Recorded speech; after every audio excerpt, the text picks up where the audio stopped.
On a bright Monday morning, the kind where the sky looked like it had been freshly painted, Henry walked into his new school with a backpack almost bigger than him and a smile that could light up a power outage. His family had just moved into the city, and though he didn't know a soul here, his charm and quick wit made him an instant favorite among most of the students. Some teachers took to him instantly, too, except for Mrs. Brunt. Brunt's smile was like expired milk, rare, sour, and always followed by something unpleasant. From the moment she laid eyes on Henry's brown skin, she seemed determined to turn his life into a living science experiment in humiliation. She'd hand out easy, cupcake level classwork to the rest of the students, then toss Henry a brain twister designed for a university entrance exam, just to watch him squirm. But Henry was sharper than a politician's lie. He'd breeze through, hand in his work first, and watch her face twist like she'd bitten into a lemon with a grudge. The more he succeeded, the more her temper brewed. One afternoon, she started hurling insults at him out of nowhere, calling his parents reckless for daring to bring a black child into her perfect classroom. The other students glanced at Henry, sympathy growing in their eyes like weeds in a neglected garden. And right there, for the first time, the room went silent, not out of respect for Mrs. Brunt's authority, but because every child knew something was about to break. If you're enjoying this so far, make sure you like and subscribe. Things are about to get messy. The next day, the tension between Henry and Mrs. Whitmore felt like a silent storm ready to explode. Morning math class started smooth, at least for everyone except Henry. While the others got 5 basic multiplication questions, she slapped a thick packet in front of him filled with algebra, geometry, and word problems that looked like they were stolen from a college entrance exam. "Let's see if the little prodigy can handle real work," she said with a smile so fake it could have been sold at a dollar store.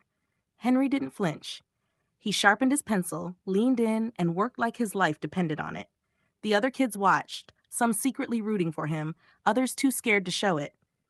In less than 15 minutes, he dropped the completed packet on her desk with a calm "done." Mrs. Whitmore froze. Her lips twitched like they were trying to escape her face. "You cheated," she spat, even though she hadn't even checked the paper. Henry shrugged. "Or maybe I'm just better than you think." That sentence sliced through the room like a hot knife through butter.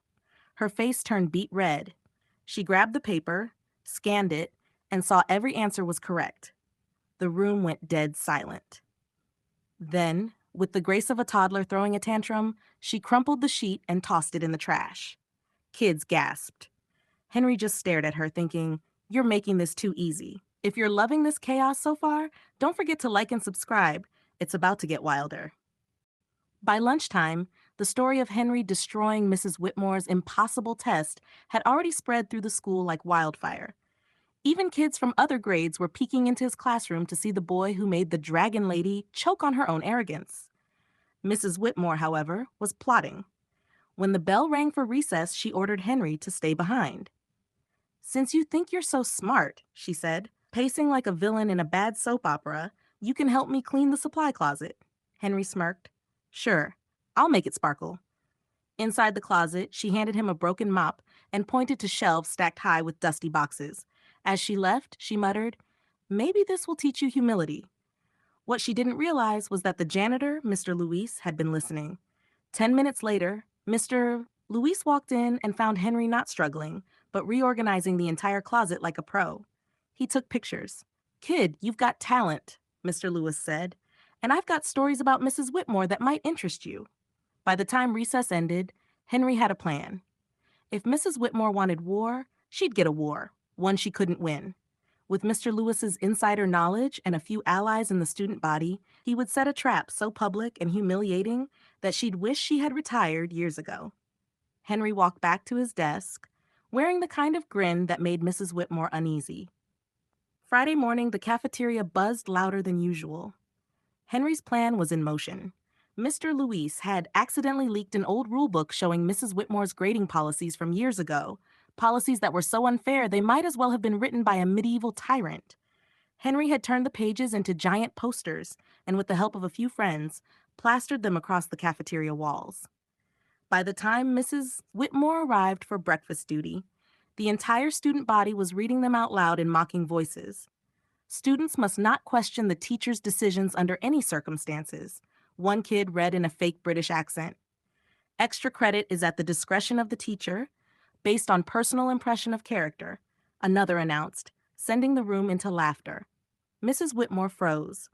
The color drained from her face, then came back as a furious red.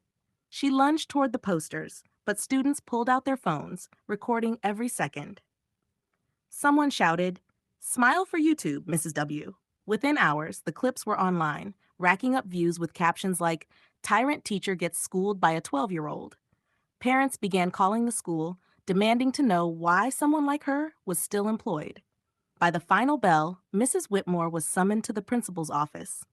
She emerged looking 10 years older, clutching a resignation form. Henry passed her in the hallway, tipped his imaginary hat, and said, "Have a nice retirement, ma'am." Her only reply was a glare that could have melted steel.